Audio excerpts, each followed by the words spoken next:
What I found is like the greatest use of my time is in being able to think about the business and see things not from being within the business, but sort of observing the business. And when I can do that, I can help things grow, fix areas that are lagging a little bit, and that helps move the whole company forward.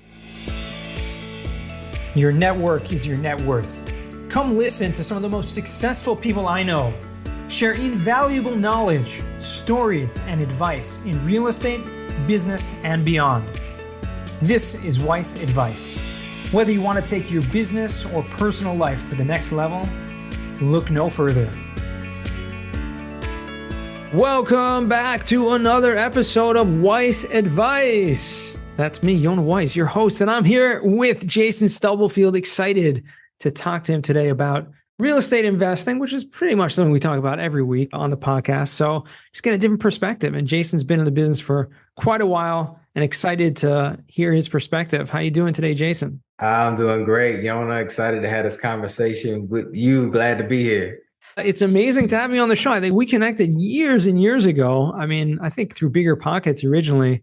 And, it's just amazing to see how, you've grown, you continue investing. And it's just a testament to when you find your niche and you just double down and keep doing it day after day, week after week, you grow leaps and bounds when you look back, right? Yep, absolutely. Likewise, I know it's the same things about you, consistent growth, consistency, and you showing up at events and really becoming a thought leader in this space, man. So appreciate you for that. Well, thank you. I appreciate you. And for our listeners who don't know who you are, give us a little background, where you got started and how you got involved in real estate. Yeah, definitely. So name's Jason Stubblefield, was born in Tennessee, lower income family, really just started trying to work my way up. So I joined the military, like right out of high school. I got a degree in software development. And then I sort of got serious about life. And I'm like, well, how am I going to stop working? That's probably what leads a lot of people to listen to podcasts like this. But I started reading, learned about real estate, went into single family, saw that it was going to take an extraordinarily long time for me to accomplish my goals. And then I sort of sat still for a minute and didn't know what to do. So after a while of research, it led me into multifamily. And I started that back in 2015. And I've been on that journey ever since. That's awesome. Now, when you were in the military, did you get involved in the investing side at all with that, with the VA loan or anything like that?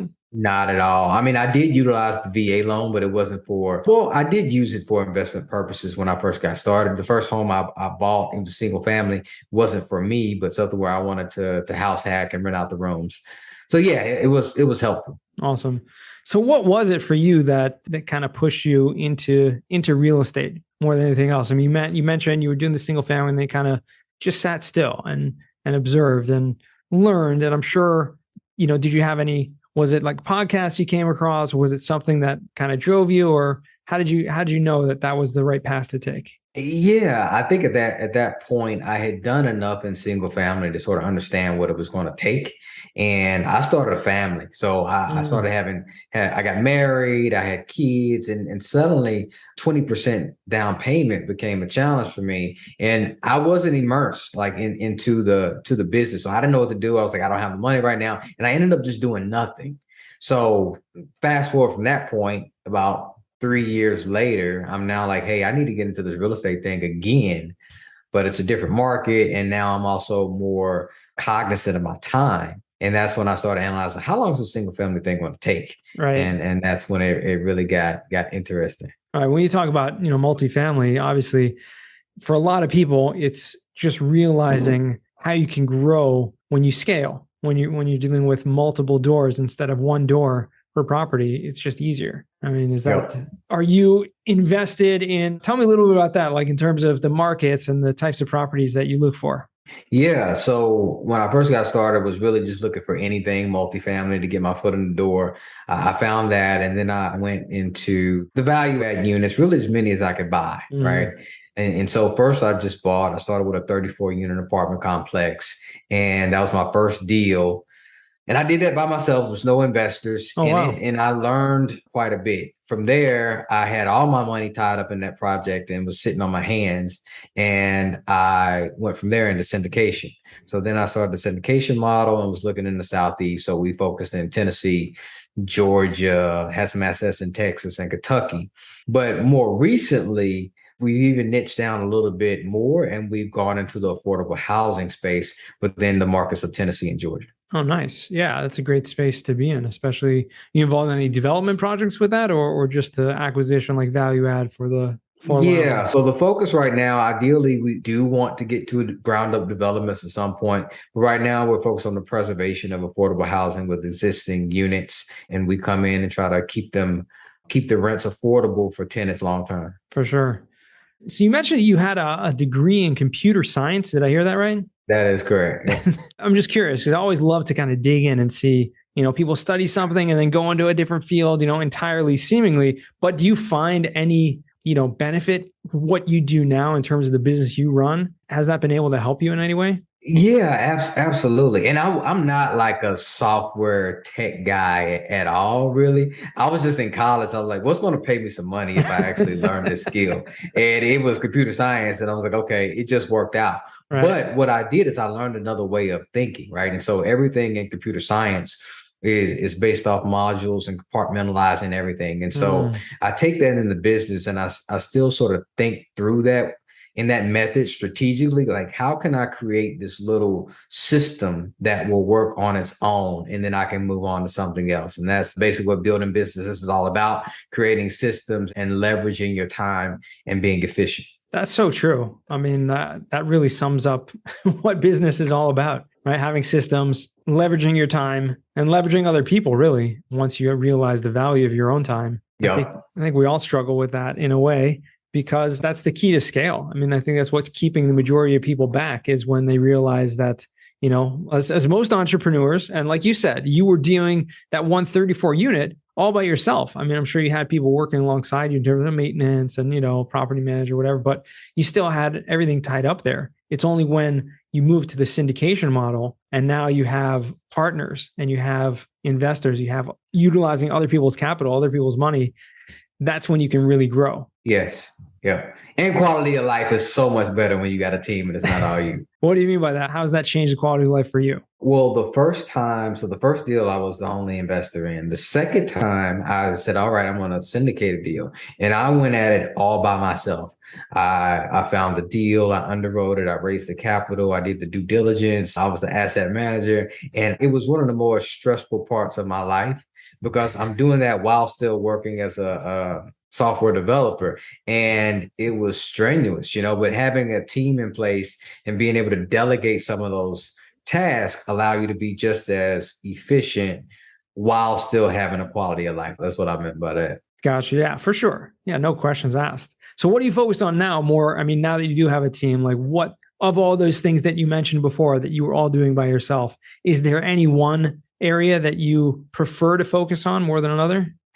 Yeah, it's really trying to do less, right? To do as little as possible. And that may sound a little arrogant, but no, I can relate. What I found is like the greatest use of my time is in being able to think about the business and see things not from being within the business, but sort of observing the business. And when I can do that, I can help things grow, fix areas that are lagging a little bit, and that helps move the whole company forward. Makes sense. It's like thinking on the business and not in the business, right? Working on the business, not in the business. I think it's a big, from the E-Myth, that was a big principle that brought out from that book. That part, exactly. Yep. 100%.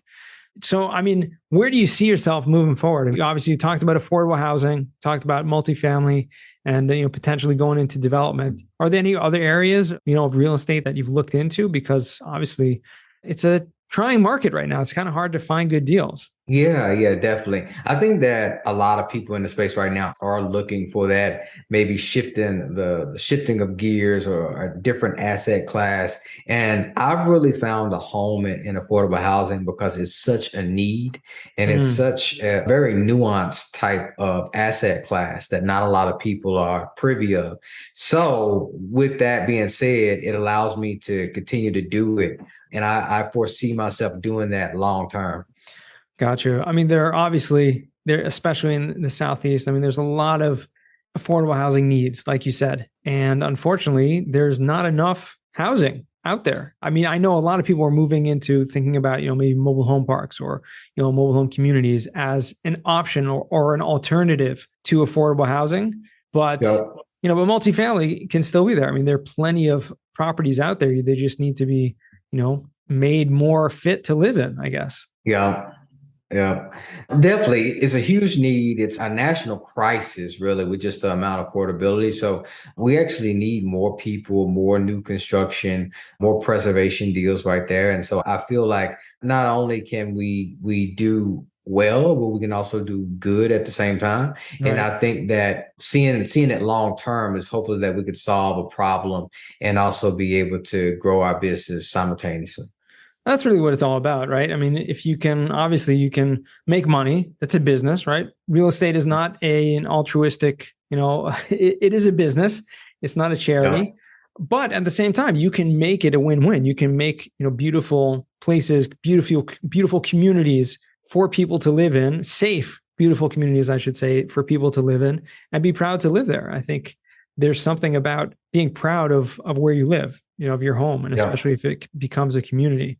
I'd love to hear if you have any examples of that, like what you do in terms of the asset management or in terms of the community building within your properties. If there's any type of programs that you do or any type of services you provide on top of just, simply, okay, you guys, you're my tenants, we'll collect rent. Yeah. The good thing, especially in the affordable housing space, there's a lot of nonprofits. And so our company isn't big enough yet to bring in some in-house sort of community development person. We don't have that. But what we do is look for nonprofits that have programs, and we sort of leverage our ability as asset owners or property owners to say, hey, you can use our facility to conduct your program here. And we found that to be a good way to sort of leverage and provide extra services to our tenants.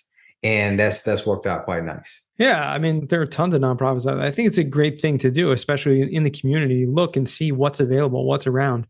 There are plenty of resources, whether government funded or just nonprofits, non-government organizations that can help and provide services to the community. I've heard of a lot of property owners making events and making it just a safer place to live by making it more of a community. Like people get to know each other a little better and feel more safe that way. Yep, absolutely. That's awesome. I once heard, and correct me if I'm wrong, but there's a lot of, there's a difference between when we're talking about Section 8 tenants, where there's actually the government is footing the bill or the majority of the bill of the rent. Are those the types of, properties that you own, or is there something else when you're talking about affordable housing? Is it specifically when we're talking about Section 8, government subsidized housing, or is there something else to that? Yeah, so affordable housing is actually a pretty large umbrella. Right. And I think the technical definition is based off area median income. So if you're making, call it 80% or lower of the area median income, then affordable housing is defined as sort of 30% of your income. And what happens is that because we have market competition, right? Driving up the rents. Exactly. So people are paying, 40 and in some instances 50% of their income just to afford a roof over their heads. And so in affordable housing, it's a large umbrella. Where we focus at is on the low income housing tax credit perspective of that. Gotcha. And so that's like a private public partnership where we get some equity from the government, and in return, we keep rents at a level that is affordable for that tenant base. Gotcha. And so there's income restrictions that go along with that. Now, there are also other subsidies that go along with that. So where you talk about project-based vouchers or Section 8 or other people who get other subsidies, or tenants that are getting other subsidies, that's sort of included, but it's not our focus, right? Gotcha. We sort of focus on the income restrictions. So these are for working people, right? So think about hostesses at restaurants or a school teacher, someone who's working and is employed, but they necessarily don't have $2,000 or $2,500 a month to pay for rent. And so what we do is provide them stable, safe, affordable housing without having to charge a whole lot of money. Gotcha. Can you explain, maybe our listeners aren't so familiar with this low income housing tax credits. And you mentioned you kind of couch it as the government's providing or the private, public providing some sort of equity to you as the owners. How does that actually, break down in terms of numbers? If you can give me like an example. Yeah, that is a loaded question, but roughly you'll have a loan on the property just Right. like any other property, right? So we'll get a loan, and typically in affordable deals, everyone's trying to assist, right? So we can get better leverage where normally we'll get 75 to 80% leverage, or we'll call it 70 to 80% leverage. Right? With affordable, we can get 80%. Some instances we can get 85 or 90% leverage. So it's beneficial there. Then when it comes to the equity piece, you have tax credits. And what that is the government will allow some corporation or entity, somebody who has a lot of capital, to save on taxes if they will put that money into affordable housing. So that's where the equity piece comes in. So think about Wells Fargo or a Bank of America, or even like Amazon, who's now getting into that space as well, right? So they have a lot of tax liability, and they'll say, all right, we'll contribute this money into this government program. For that, we will receive a tax break on the back end. And that's how deals are sort of put together, because you have equity that isn't necessarily concerned as much about getting yield on their money as they are about getting tax breaks. Interesting. So Amazon will come into your deal, for example, with a certain amount of capital as an equity piece in the deal in return for a certain percentage, probably a much lower percentage of yield,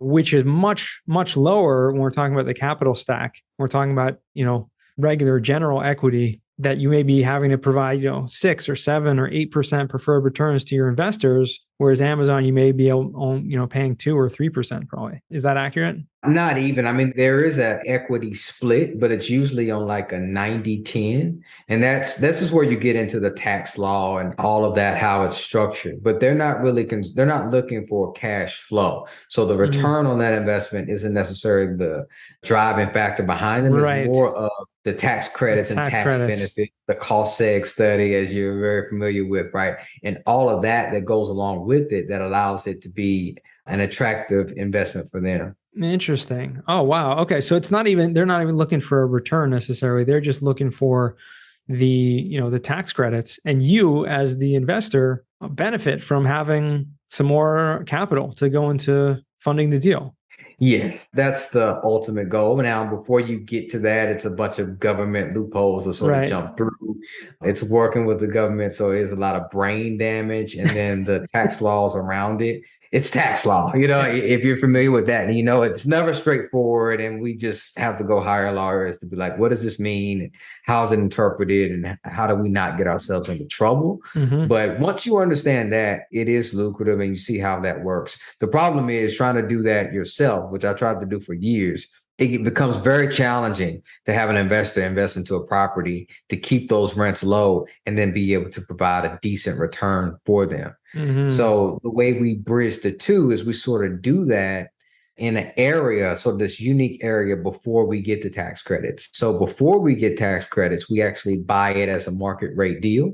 That gives us ownership and control, and it'll take maybe a 1 to 3 year period before we actually go get the tax credits. And then we swap out equity partners is the way that. Oh, wow. So you actually like buy out the investors, similar to like a refinance, essentially.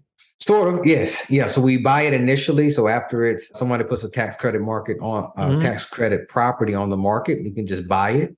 There's some government approvals that go along with it, but we buy it and then we hold it for a period, and then we ideally go in and work with the government on a partnership to keep it low income for a long period of time. That's awesome. That's amazing. Wow. So there's so much to it. It's incredible that when you get into real estate, you just niche down till you find your space. And there's so many different rules and laws that play, but you can find what works for you. And that's, if you can make that work. I know there's challenges and there are limitations, but if you can make it work, and more power to you, that's awesome. Yeah. Thank you. I want to transition now to what we call the final 4, Jason. These are 4 questions I ask all my guests. First question to you: what's the worst job that you ever had? Hauling hay. I did that when I was about maybe 14 years old, and I was in Tennessee, and it was extremely hot, man, and job I don't want to do again. Wow, just hauling hay. That's it, man. Barrels of hay. We was out there sun up to evening time, and you just putting hays on the truck and getting it hauled off. Wow. It was definitely on the manual labor. That's one thing. No one, if you've done it once, you don't want to do it again, probably for most people. Yep. I would think they'd have like nowadays machinery doing most of that, but I've probably. Well, this was a while ago. It was a while ago. But I don't see it happening that much, but I did it and never again if I could avoid it. Well, good for you.